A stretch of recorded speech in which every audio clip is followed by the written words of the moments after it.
అధిక విద్యావంతుల ప్రయోజకులైరి పూర్ణ శుంఠలు సభాపూజ్యులైరి సత్యవంతుల మాట జన విరోధం బాయె వదరుబోతుల మాట వాసికెక్కే ధర్మవాసన పరుల్ దారిద్ర్యమొందిరి పరమలోభులు ధన ప్రాప్తులైరి పుణ్యవంతులు రోగభూత పీడితులైరి దుష్టమానవులు వర్ధిష్ణులైరి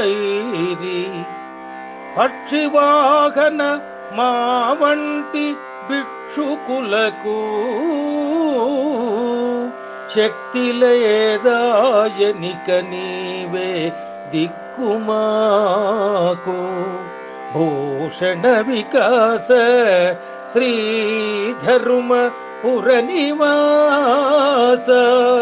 దుష్ట సంహార నరసింహ దురిత దూరా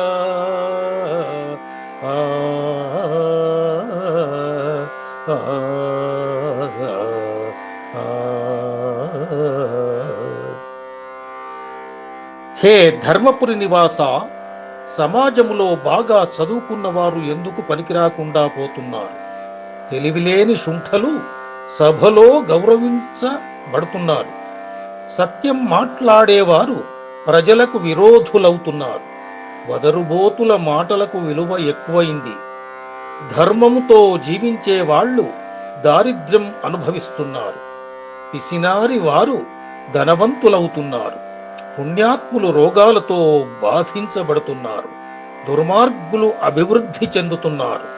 గరుడుని వాహనముగా గల ఓ నరసింహ, మా వంటి భిక్షకులకు గొప్పగా శక్తి లేదు, నీవే మా బోటివారికి దిక్కు అంటూ ఆధునిక సమాజం పోకడలను నిరసిస్తూ దైవభక్తియే అంతిమమైన ప్రధాన మార్గమని సూచిస్తాడు శేషప్ప.